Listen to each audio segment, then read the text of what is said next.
Hello மக்களே, இன்றைக்கி வீடியோவில் என்ன பார்க்க போகிறோம்னா வாழைக்காவை வச்சு ஒரு சைவ மீன் குழம்பு தான் பார்க்க போகிறோம். அது எப்படி செய்யுதுன்னு பார்த்துக்கலாம் வாங்க. இது தோலை சீவி நம்ம கட் பண்ணிக்கலாம். இப்போ தோலை சீவி இந்தமாரி கிராஸாக கட் பண்ணி வச்சுக்கோங்க. இப்போ இதில் நம்ம சின்னதாக ஒரு பீஸ் மாதிரி சின்னதாக கட் பண்ணி நம்ம எடுத்துக்க போகிறோம். அப்போ தான் அது பார்த்தா மீன் மாதிரியே இருக்கும். அது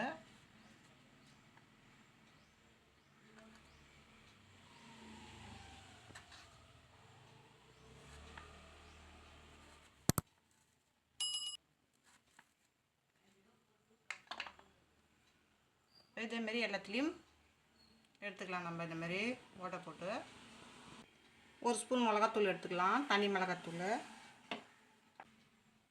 1/4 ஸ்பூன் மஞ்சத்தூள் சேர்த்துக்கலாம். 1/4 ஸ்பூன் உப்பு சேர்த்துக்கலாம். கொஞ்சமாக இதில் எண்ணெய் சேர்த்துக்கலாம். நம்ம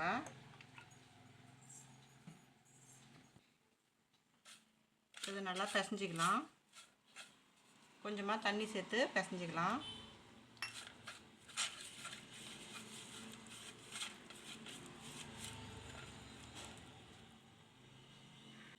வாழைக்காயை மசாலாவை சேர்த்துக்கலாம். இப்படி நல்லா எல்லா பக்கமும் படுற மாதிரி நல்லா தடவி விட்டுக்குங்க. இதை நம்ம லைட்டாக ஃப்ரை பண்ணி எடுக்க போகிறோம். அதை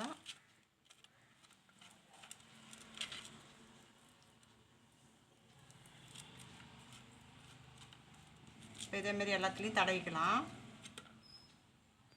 இப்போ வாழைக்காவில் நம்ம எல்லா மசாலாவையும் தடவி வச்சு இதை ஃப்ரை பண்ணி எடுத்துக்கலாம். 2 ஸ்பூன் எண்ணெய் சேர்த்துக்கலாம். இப்போ மசாலா தடவைனா வாழைக்காவை ஒன்று ஒன்றா நம்ம சேர்த்துக்கலாம்.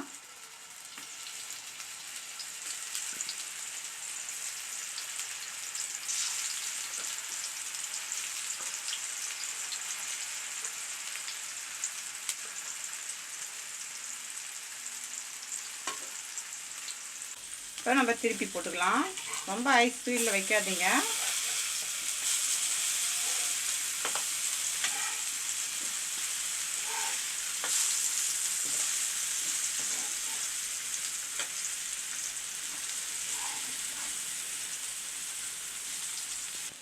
இப்போ நம்ம இதை ஒரு பிளேட்டுக்கு மாற்றிக்கலாம்.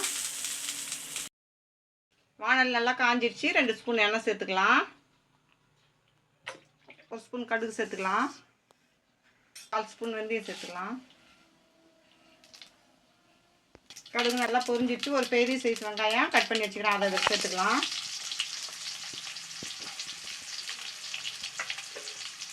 வெங்காயத்தை நல்லா வதக்கிக்கலாம்.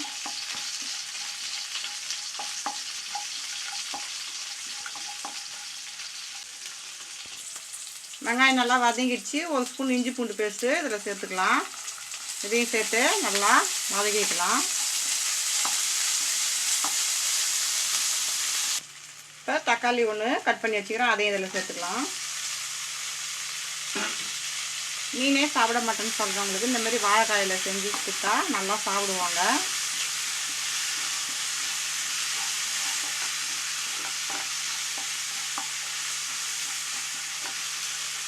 கால் ஸ்பூன் மஞ்சத்தூள் சேர்த்து இப்போ 3 ஸ்பூன் குழம்பு மிளகாத்தூள் சேர்த்துக்கலாம்.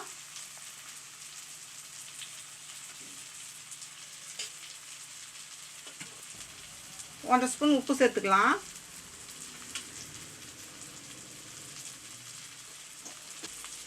ஒரு நெல்லிக்காய் சைஸு புளி நான் கரைச்சி வச்சுக்கிறேன். அதையும் இதில் சேர்த்துக்கலாம்.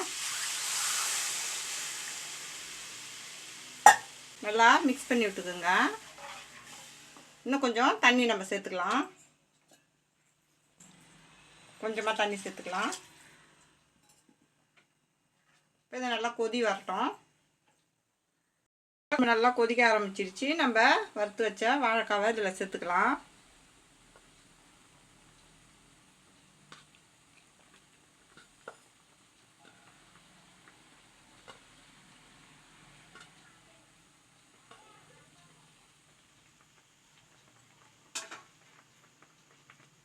இது நல்லா கொதி வரட்டும். இப்போ கருவேப்பிலை கொத்தமல்லி சேர்த்துக்கலாம். அதில் இப்போ நம்ம மூடி வச்சிடலாம். காயெல்லாம் நல்லா வெந்து நல்லா குழம்பும் சுண்டிடுச்சு. இப்போ நம்ம சைவ மீன் குழம்பு சூப்பராக ரெடி ஆகிடுச்சு. இங்கே பாருங்கள். இப்போ இதை ஒரு பவுலுக்கு மாற்றிக்கலாம்.